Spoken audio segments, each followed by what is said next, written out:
आज बहुत सारी खबरें बंगाल से खास तौर पर शुरुआत करेंगे। आज इलेक्शन कमीशन से मुलाकात करने वाले हैं बागी गुट के नेता ऋतुव्रत बैनर्जी, और वो तृणमूल कांग्रेस पर अब पूरी तरीके से कब्जा या कंट्रोल करने के लिए, इलेक्शन सिंबल पर और पार्टी क्लेम करने के लिए इस मुलाकात को अहम बहुत माना जा रहा है। उनको मिलने का समय मिल गया था, 10 लोगों का डेलीगेशन माना जाएगा। लेकिन उससे पहले सर हेडलाइन में पढ़ रहा था ना अभी, तो उसमें वो मुंबई की खबर पड़ी तो उससे दिल्ली वालों का हाल याद आ गया कि मुंबई की सड़कें बनी दरिया, हम यहाँ तैरने को तैयार बैठे, यहाँ दरिया बन नहीं रहा है। तो ये कुछ पॉलिटिकल बात भी हो गई कि कुछ लोगों की पार्टी दरिया बन गई, कुछ तैयार बैठे हैं, कुछ तैयार तैरने के लिए तैरने के लिए बिल्कुल तैयार बैठे हैं, सूट में है वो बिल्कुल। लेकिन कोई पूछे तो हमसे कोई पूछ ही नहीं रहा। तो ये वाली कहानी भी आज हम करेंगे। और जैसे ऑपरेशन लोटस, ऑपरेशन टाइगर, तो मैंने सोचा क्या बोले जाए टीएमसी को, तो ऑपरेशन फूल पत्ती स्टेज 2 आज का ये बढ़िया है। ऑपरेशन फूल पत्ती स्टेज 2। स्टेज 1 तो हो गया, विधायक चले गए, सांसद चले गए, अब ये पार्टी पर कब्जे की लड़ाई हो गई है सीधे सीधे। और इस लड़ाई का निष्कर्ष क्या निकलेगा अंदाजा हम लगा सकते हैं, और मुझे लग रहा है सबका अंदाजा एक सही होगा। इलेक्शन कमीशन क्या करता है वो देखते हैं, लेकिन अब पार्टी चली जाए, सिंबल चला जाए, तो फिर तो कुछ भी नहीं बचेगा। करें इलेक्शन कमीशन क्या करता है देखते हैं, देखेंगे। अब मतलब इसीलिए मैंने थोड़ा सा अपने मैं कुछ तो गुंजाइश रखूंगा। मैं तो सिर्फ पूछ रहा हूँ कि देखेंगे। तो अब इसका ऑपरेशन घास फूस क्यों नहीं रखा आप सर अब आपको धर्मेंद्र वाली पिक्चर पे आ गए हैं, ऑपरेशन घास फूस और फूल पत्ती।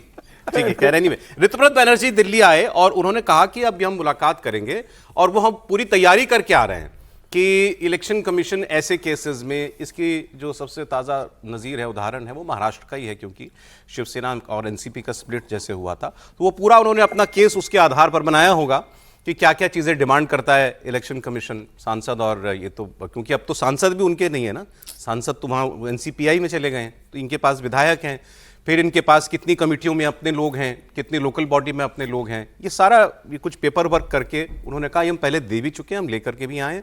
तो अब ये ममता बनर्जी के लिए लड़ाई जो है, अब वो पार्टी जो खुद बनाई थी, अब तो नाम बचाने की बात आ गई है सीधा सीधा। पहले उनको अध्यक्ष पद से हटाने के प्रयास किए ही जा चुके हैं, तो वो सारे मामले अब अपने निष्कर्ष पर पहुंचेंगे। सुन लेते हैं एक बार ऋतुव्रत बैनर्जी किस तैयारी के साथ दिल्ली आए हैं। उनकी मुलाकात आज दोपहर 12 बजे के आसपास होने वाली थी, उसका अपडेट भी आपको देंगे।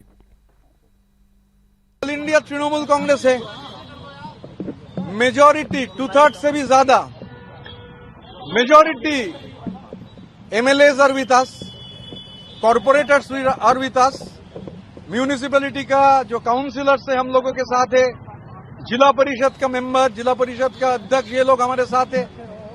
तो मांग का कोई सवाल नहीं है, यही प्रोसेस है। जब भी कोई पार्टी का कोई ऐसा सेशन होता है, कॉन्फ्रेंस होता है, कांग्रेस होता है, तो यही सिस्टम है, तो तुरंत इलेक्शन कमीशन को इत्तला करना चाहिए।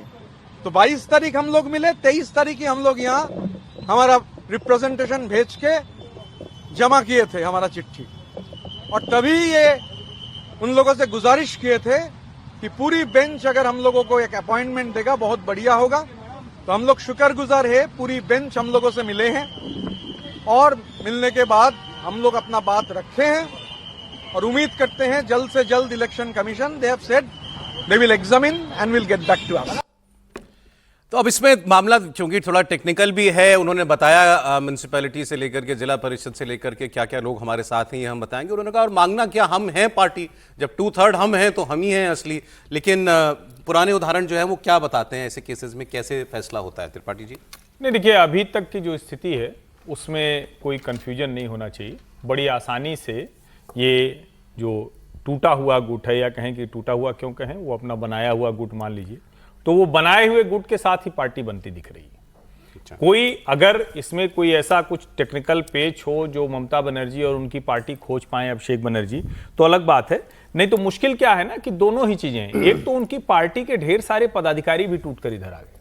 अगर वो कहेंगे कि हमने पहले वाला भंग कर दिया था, तो सायोनी घोष तो दूसरे वाले में थी, काकोली घोष दस्तीदार उनकी नेता थी, तो उनके लिए बहुत आसान नहीं है। और मतलब जिसको कहते हैं ना कि या तो आप कहेंगे कि पूरी लिस्ट दीजिए, मंडल, तालुका, ब्लॉक, जिला, और वो और कठिन हो जाएगा, क्योंकि ये भी नहीं पता कि पता चला आप पूरी लिस्ट सौंप कर आ रहे हैं, तो अगर सांसद विधायक ये लोग टूट गए हैं तो जिलाध्यक्ष बेचारे को कितना समय लगेगा, वो भी तो सही पार्टी में जाएगा, ताकत के साथ ही, सत्ता के साथ ही रहेगा। तो मुझे इसमें कोई बहुत कंफ्यूजन नहीं दिखता है। हाँ, अदालत में ये मामला जाएगा तो कैसे होगा, तो मतलब महाराष्ट्र उदाहरण है।